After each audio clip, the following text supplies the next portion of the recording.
Greg, congratulations. Yeah. I heard that you guys did some thorough research. I mean, you didn't just go on the internet and look up, Yeah. Border Patrol. You actually went to the border. I mean, tell me about that. That's a little crazy. Yeah, we did 4 years of research in the United States Border Patrol. Yeah, it's a really protected agency, but it's also our nation's largest law enforcement agency, over 20,000 agents, and I'd say it's our least understood.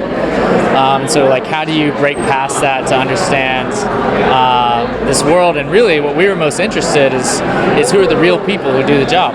Take behind the uniform, behind the symbol, who are they? And so we would literally drive out into the desert. My writing partner, Clint Bentley, we pretend we were lost Canadian tourists with an upside down map, and we'd find agents bored on the job, and they would start to share their stories, and then we told them who we really were, and that we were honestly interested in their story. We weren't trying to portray them as any one thing, but who they were as human beings, and then the trust started, to grow, and that kind of became drinking beers with them, and one stoplight towns, and knowing their families, and like after that, then the real story started to flow, and that's what we built the movie from. Well, and I think it's interesting because you never see that side of you always see stories about the people who cross the border. Yeah. But you never see the stories about the people who protect us. Right.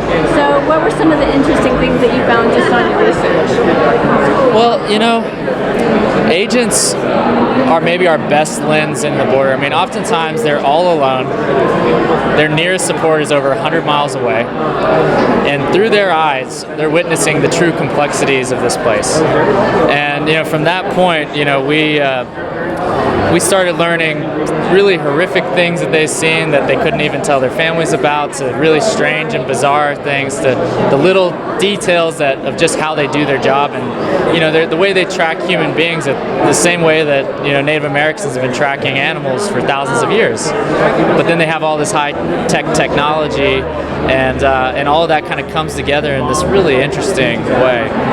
So was there any point where you kind of feared for your life a little bit, kind of being out there all alone?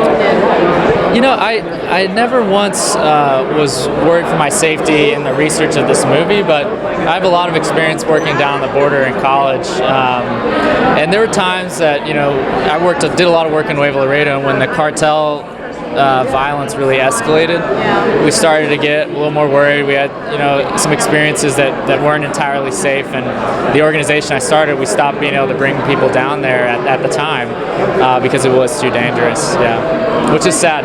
Yeah, really sad. Really sad. So tell me about the three actors and the actors that they play. Yeah, we were very blessed by three extraordinary performances that were all very different.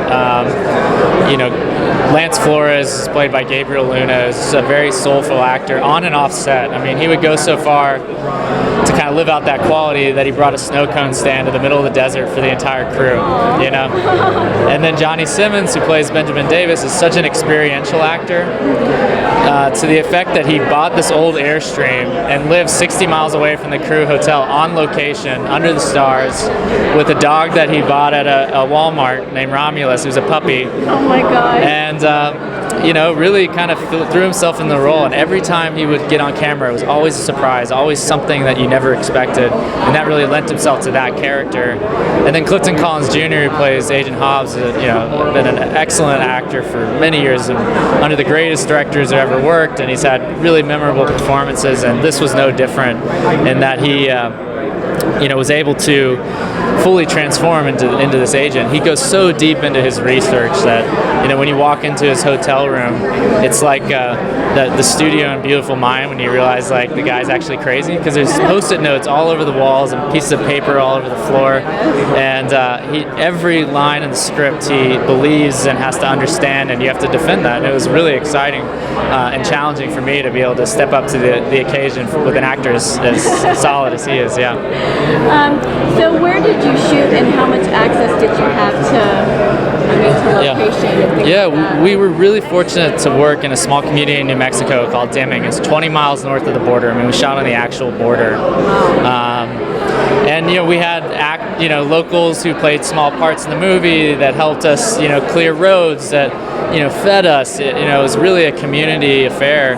And the locations are just stunning. It's the same desert that we wrote the film for West Texas, but in southern New Mexico, it's actually the same desert, Chihuahuan Desert. And so it's just vast vistas, beautiful sunsets, dust storms, dust devils. It was 120 degrees, and we shot 40 scenes. 38 were exterior desert. It was so hot that the soles of our shoes would melt off on the road. Yeah. So for your DP, it must have been like great, right? Oh my gosh, yeah. But hard at the same time. Yeah, deceptively hard, because the elements are always changing on you. The sun's always moving, and our movie takes place within 24 hours, so you have to shape it always to sort of work for the camera. So tell me about that poster, because I'm always interested in Yen Tan's work. Oh well, Yen Tan didn't design our poster. I do know Yen Tan is an awesome filmmaker.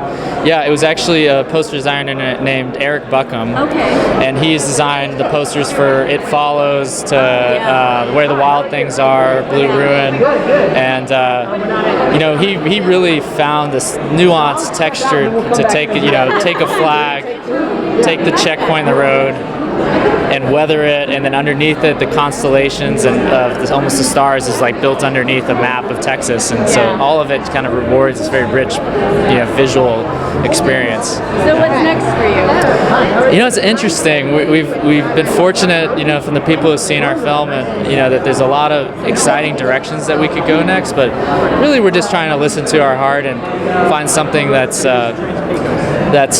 fascinating. That's a world that we haven't seen before. That's got rich characters, and hopefully, ultimately, ask these bigger thematic questions that are important to the world that we live in. So, I mean, if people wanted to see your film, are you going to any other festivals that you? We're playing some more festivals this fall. We're going to be in Boston next weekend and Hill Country Film Festival, and then we'll be in Montclair in New Jersey, and then one more in June that I don't know if it's announced yet. But then we'll actually be coming to theaters in the fall. We just closed a distribution deal that we can't talk about yet, but it's going to be coming to theaters. It's coming. Okay. Yeah. Well, congratulations. Yeah. Thank you so much.